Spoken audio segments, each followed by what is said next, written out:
여러분 우리 의원님께서 사실 김현태 단장과 특별한이라고 해야 되나요? 기억이 있는 서로 네. 만난 적이 있으신 거죠? 만난 적이 있는데 언제 네. 만났냐? 진짜 운명적인 순간에 만나신 거예요. 계엄 당일이죠, 그게? 당일이죠? 네. 그렇습니다. 예. 계엄 당일에 707의 김현태 단장과 국회 지하 통로에서 마주친 경험이 있습니다. 우리 의원님과 김현태가 그때 상황을 짧게 일단 좀 설명을 해주신다면 정확히 몇 시쯤에 어떤 상황이었습니까? 그러니까 제가 11시 20분쯤 국회 정문에 왔는데 그때 방첩사 요원으로부터 불상의 요원으로부터 통신 제한의 전화가 서너 번이 왔어요. 아, 의원님한테 전화가 왔어요? 예, 그래서 제가 그 전화를 누가 장난치는 전화인 줄 알고 전화를 받질 않았습니다.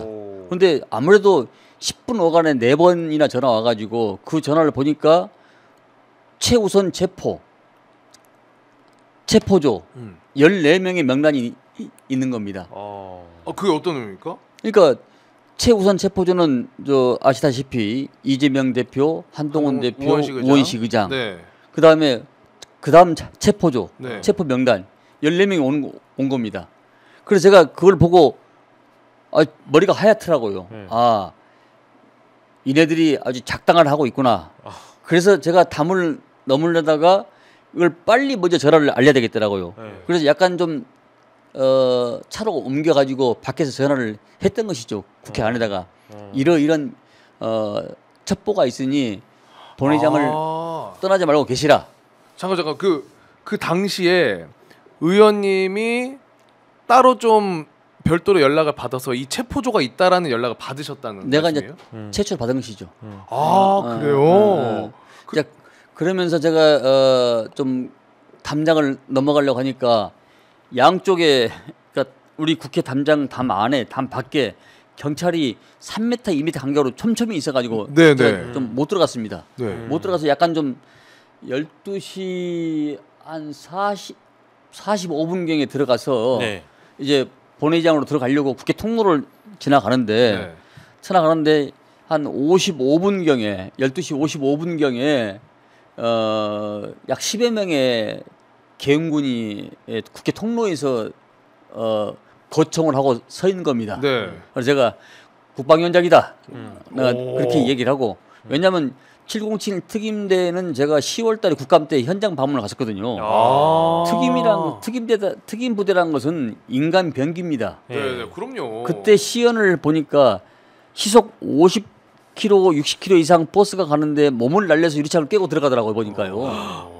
그 사람 자체가 인간 병기입니다. 근데 그 인원들이 한 10여 명이 그 복도에 지하 통로에서 있는 걸 보고 제가 이제 들어가면서 국방위원장이다 하고 들어갔던 것이죠. 근데 이 친구들이 이제 저를 얼굴을 아니까 멈칫하던가요?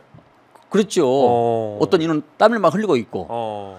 근데 제가 가슴이 아팠던 것은 2018년도에 국방위원장 하면서 월요 플랫폼 야간 투시경을 최우선적으로 예산을 투여해서 그 전력화를 시켜놨거든요. 근데 그걸 머리에다 쓰고 온 걸 보고 제 마음이 어떻겠습니까 이게? 그러니까 이제 시청자분들 알기 쉽게 표현하면 야간 투시경 더듬이 같은 거 있어요. 더듬이 같은 거 있는데 그거를 국회에서 해주신 장본인이신데 그것을 내가 해줬더니 나뿐만 아니라 우리 국회에서 해줬더니 그걸 보고 제 마음이 어떻겠습니까 이게?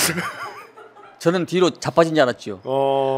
이놈들이 단전 단수를 전기를 끊고 물을 끊으려고 했구나. 왜 야간 투시경을 하고 할 일이 없잖아요. 이게. 그냥 왜냐면 단전 단수를 할 계획이 있었던 것도 이미 다 드러나고 있지만, 그렇죠. 실제 했으면 안 보이니까 그걸로 야간 투시경 쓰려고 했던 거잖아요. 그걸 보고 다른 의원들은 그걸 못 느꼈는데 저는 아주 참담한 마음을 이루 형언할 수가 없더라고요. 저 국회에서 해준 건데. 그래서 위원장님은 딱 보자마자 아신 거예요. 이거 야간 투시경을 국회에 이게 화난데 왜 달고 왔지? 바로 그거구나. 네, 그걸 제가 직감을 하고 저도 한 판 좀 붙으려고. 내놓으라고 하시기 직전이었죠 뭐. 야 내놔 그거. 야간 투시경을. 너희들 우리가 해줬는데 또 뭐 하냐. 그때 이제 그 친구가 이제 네 하면서 저를 알아보고 길을 이렇게 그 김현태 단장인가요? 그렇습니다. 예. 제가 정확히는 안 봤는데 한 9명 정도 되는 것 같더라고요. 숫자가. 근데 국회 그게 본관 출입하는 그 과정에서 만나신 거죠? 지하 통로. 지하 통로. 지하 통로 끝부분에서 만났습니다. 그러면 근데 그 지하 통로라는 게 대부분 이제 의원분들이 다니시거나 잘 알려지지 않은 곳인가요? 전 처음 들어봐서 사실 지하 통로라는 게. 제가 보기에는 계엄군이 몇 소대는 어디를 마크하고 몇 소대는 어느 길목을 마크하고 어디는 무슨 당을 마크하고 이렇게 역할 분담을 해서 온 것 같아요. 그렇지 않으면 지하 통로로 올 수가 없죠. 지하 통로는 내려오기도 복잡하고 찾기도 복잡한데. 아 그래요? 그러니까 한 개 분대씩 이렇게 책임을 맡아서 지휘관 하에 인솔해서 그 역할을 했던 것이 아닌가 생각이 듭니다. 그래서 제가 이제 그런 찰나에 들어가니까 투표를 바로 그러면 이 김현태 단장이 본인들의 이 목적은 그리고 본인들의 임무는 국회를 이제 봉쇄하는 거였다라는 취지로 이야기를 했잖아요. 근데 봉쇄의 목적을 두고 있다면 그 지하 통로 입구나 그 끝에서 마주친 그 공간 자체가 봉쇄와 연결될 수 있는 그 위치라고 생각이 드시나요? 아니면은 그거는 다른 의미가 있는 봉쇄 목적이 아니죠. 그 위치에 있었다는 것은 그럼 어떤 의미라고 좀 봉쇄라고 하면은 국회의 경내 밖을 봉쇄한다는 것이지 그 안에 들어와서 의원들을 그 정적수가 못되게 막기 위한 행위를 갖고 온 것이지. 그래서 우리 저 특수부대가 실탄을 다 장착을 하고 국회 본관 옆에다가 비치를 해놓고 어쨌든 그날 공포탄, 실탄, 고무탄 다 포함해서 20만 2,500여 발을 어마무지한 실탄을 가지고 온 거 아닙니까? 실탄을 가지고 왔다는 것은 유사시 사용하겠다는 거 아닙니까 이게? 그 목적이 있는 거죠. 저는 5.18을 경험한 세대로서 아주 소름이 끼치더라고요. 제가 그래서 그날 그 회의 때도 국제회의 특위회의 때도 누구를 얼마나 죽이려고 이렇게 가지고 왔냐고 내가 네 맞습니다. 네. 따져 물었던 것이죠. 아마 계엄이 우리 시민들의 그 의로운 마음이 작동하지 안 했거나 의원들이 민첩하게 행동을 안 했더라면은 대한민국 역사에는 50년 이상 후퇴할 수도 있다는 생각이 들고 저는 그때의 0.01%의 민주주의가 99%의 국민과 민주주의를 살렸다고 생각합니다. 너무 좋은 말씀이세요. 진짜. 그리고 그 김현태 단장은 의원님 마주치고 체포 안 한 거는 체포 지시가 없어서 그냥 그런 거다라는 취지로 이야기를 좀 한 것 같은데 의원님이 아니라 다른 그냥 국방위원장이 아닌 다른 의원이었으면 체포했을 거라는 생각도 드십니까? 저는 이제 제가 국방위를 17년 했기 때문에 17년 했기 때문에 영관급들은 저를 다 아니까 아마 저를 어떤 경우도 체포가 쉽지 않았을 겁니다. 만약에 그 명령이 있었더라도 쉽지 않았을 겁니다. 그래서 아마 저가 아니고 다른 사람이 있으면 체포가 되지 않았나 이런 생각을 지금도 지울 수가 없고요. 아마 그 당시 그 친구가 그 특임 단장이 와가지고 그날 12월 6일 날 작년 12월 6일 날 국회 우리 국방에 와가지고 의원들을 끌어내라고 지시를 받고 왔다고 얘기를 진술을 이미 했으니까요. 맞아요. 그 다 기록이 다 속기록이 다 남아 있으니까. 그리고 가들이 저 707 특임 애들이 참수부대 애들입니다. 그리고 걔들이 실탄을 국회 본청 옆에다가 비치해놓고 다 유사시 가지고 오려고 다 했지 않습니까? 네, 5mm랑 9mm. 네, 그런 걸 보더라도 제가 구체적으로 제가 말씀을 드리면은 그 실탄이 20만 2,545발입니다. 20만 2,455발이에요 이게요. 네. 이게 어마무지한 거 아닙니까 이게 지금요? 그럼요. 그래서 아마 국회는 그 수방사와 특전사가 맡고 나머지 언론사나 뭐 여론조사 꽃은 행안부가 담당을 했던 것 같은 생각이 듭니다. 그 김현태 단장이 곽종근 특수전사령관하고 같이 그때 민주당의 박범계 의원하고 또 티타임도 가지면서 민주당이 어떤 공익제보자로서 활동을 하기로 서로 어떤 협의와 합의가 어느 정도 마무리가 됐던 상황은 아니었습니까 혹시? 그때 12월 6일 날 우리 국방위 상임위를 긴급 현안 질문을 하는데 그 현안 질문 끝나고 나서 점심시간에 김현태 특임단장하고 곽사령관하고 곽사령관은 공익신고서를 이미 썼고요. 쓰고 이제 거기서 녹화 진술을 했고요. 그리고 김현태 특임 단장도 거기서 같이 그렇게 진술했던 것이죠. 근데 그 어간 사이에 그러니까 그 이후에 김현태 사령관이 어떤 뭐 국민적 이목에서 부담이 됐는지 아니면은 누구한테 해유를 당했는지 약간의 진실의 큰 맥락은 똑같지만은 약간의 단어의 사용은 지난 헌지에서 보니까 약간 좀 차이가 있음을 확인했었습니다. 그러니까요. 이제 그 대목에서 약간의 어떤 실망감 내지는 뭐 배신감을 느끼는 이제 국민분들이 계신 것 같은데 향후 재판 과정을 좀 지켜보긴 해야 될 것 같습니다. 아니 근데 그 김현태 사령관도 어차피 김현태 단장, 김현태 단장도 이런저런 얘기를 하다가 막판 가서는 다 시인하고 맞아요, 맞습니다. 다 했습니다. 그러면 일단은 그 내란 특위가 연장이 되면은 증인 같은 경우에도 더 추가로 부르거나 이런 명단이 좀 있습니까? 그렇습니다. 계획이나 이제 그 기간 증인도 다시 불러야 되고 또 나오지 않았던 사람들도 강제 동행 명령을 발부를 해야 되고 제가 조금 전에 말씀드렸다시피 주요 부하 수행자들 그러니까 주요 종사자가 아닌 그 아래에서 있던 우리 하급 영관급 장교들 이런 분들을 불러서 여러 가지 지금까지 나왔던 종합적인 내용을 가지고서 다시 역으로 짚어보는 또 보이지 않는 부분에 또 숨어 있는 그런 것까지 다 끄집어내고 혐의 경우는 깊게 보고 말한 경우는 멀리 보는 그런 지혜를 아마 가져야 할 것 같습니다. 그 참고로 이거는 이제 뭐 많은 분들 아시겠지만은 뉴스를 그냥 어쩌다 한 번씩 보시는 분들이 헷갈려하실 수도 있을까봐 국힘에서는 이 국조특위 관련해서 우리가 요청하는 증인은 아무도 채택 안 해준다 이런 발언도 했거든요. 그런데 제 기억으로는 전혀 내란과 관계가 안 된 사람들은 아마 증인 요청을 좀 했었던 걸로 기억하는데 맞습니까 이게? 그러니까 법조인들이나 학자들 주로 이제 그런 분들도 많이 증인을 채택한 것 같아요. 법조인들이나 그 내란에 동조하는 학자들 그런 부분들에서는 우리가 동의하기가 어렵지요. 직접적인 관련자가 아니기 때문에. 제가 알기로는 이재명 대표도 얘기를 했던 것 같은데 그래서 제가 분명히 어느 방송에서 이재명 대표를 내란 국조특위 왜 부르냐 막 이런 얘기를 했던 걸로 기억이 뭐 정확히는 그러니까 모르겠습니다만 억지로 경강부회하는 겁니다. 진짜 이거 참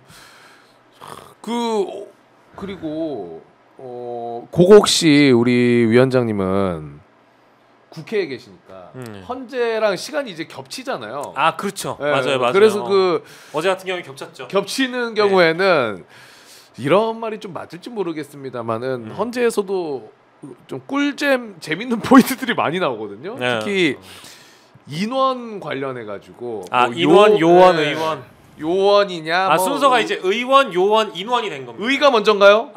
원래 의원을 끌어내라고 얘기를 한 건데 그거에 대해서 요원이라는 드립이 나왔다가 이번엔 또 인원 드립이 나온 거예요. 인원.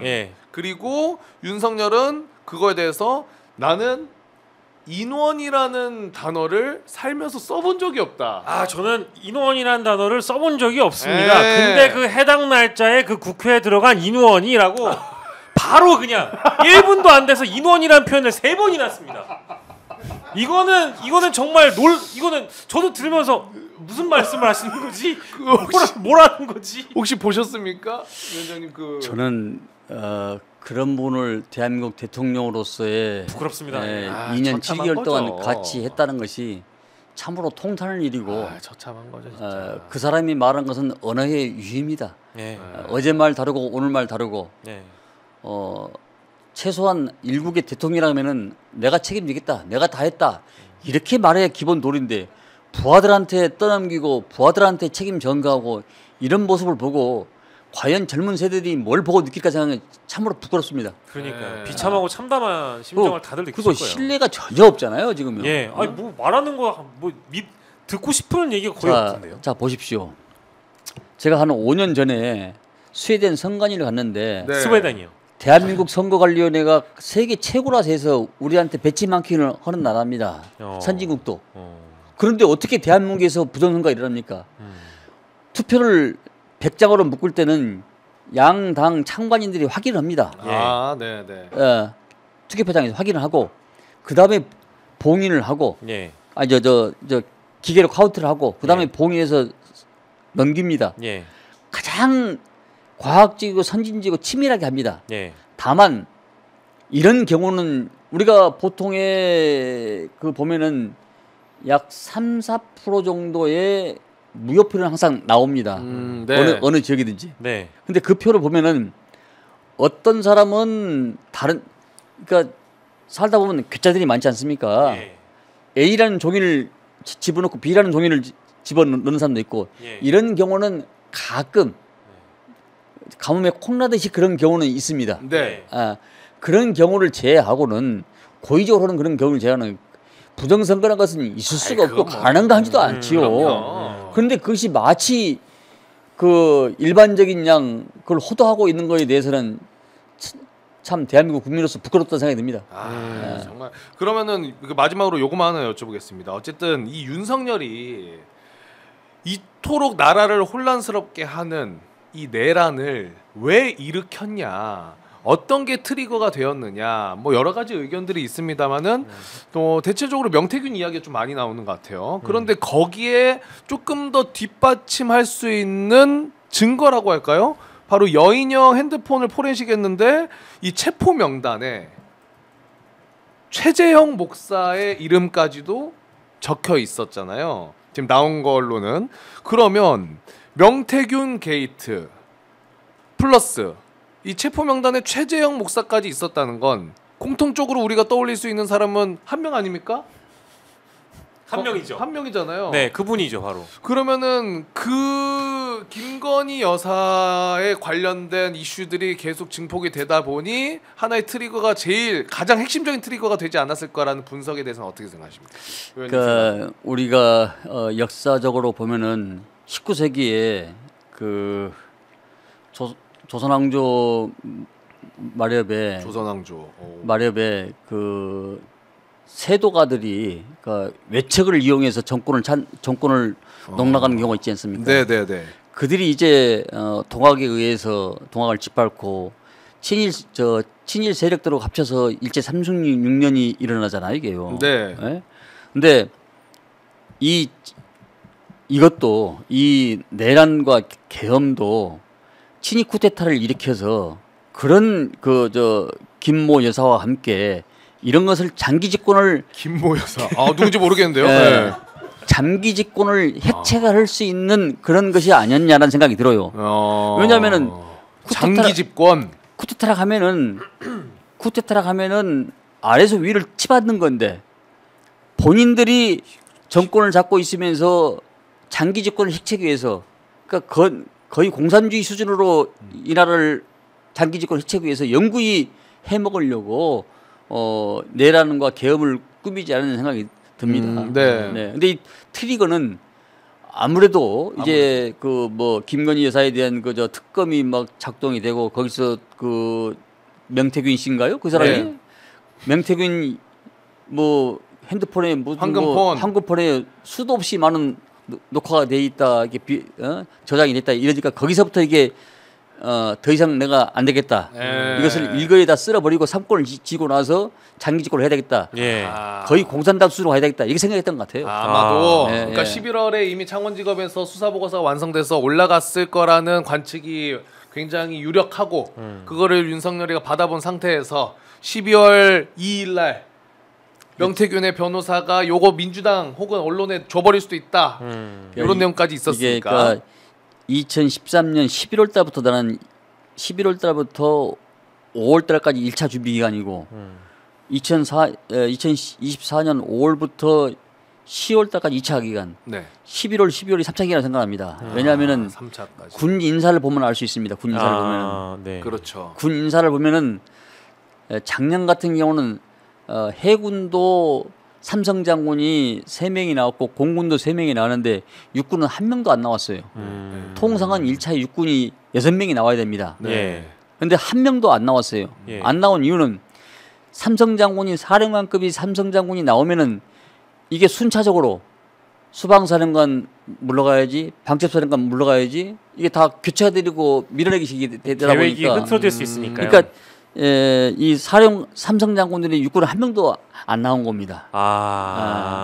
그리고 그 전 2013년도에 주요 포스트를 다 이렇게 심어 놓습니다. 그러니까 저는 2013년도 11월 달부터 꾸준히 준비해오지 않았나 이런 추측을 해보는 겁니다. 거기에 대한 어떤 뭐 입김을 불어넣는 작업도 그때 당시 이제 경호처장이었던 김용현도 같이 했다라는 말씀처럼. 그러니까 예. 그 우리 군내 인사 그 프로세스를 보면은 현실적으로 맞지 않는 것이죠. 그렇죠. 네네. 예컨대 드론 사령관이 46기인데 드론사 창설이 2013년 9월달에 됐는데 이분이 2014년 12월달까지인가 이 보직 기간이 긴 14개월인가 긴데 네. 갑자기 6개월 하고 바꿔버립니다.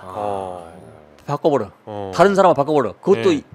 임기제 대령 임기제 뭐 준장 임기제 소장 임기제를 2번 임기제하는 사람을 특이한 사람을 또 바꿔버려요. 드론 사령관을 바꿀 일이 없잖아요. 그렇죠. 의심 가는 정황들이 그래서 중간중간 있었던 것 같아요. 여러 가지 정황 증거를 보면은 그때부터 철저히 준비하지 않았냐 생각이 듭니다. 네, 시간이 이제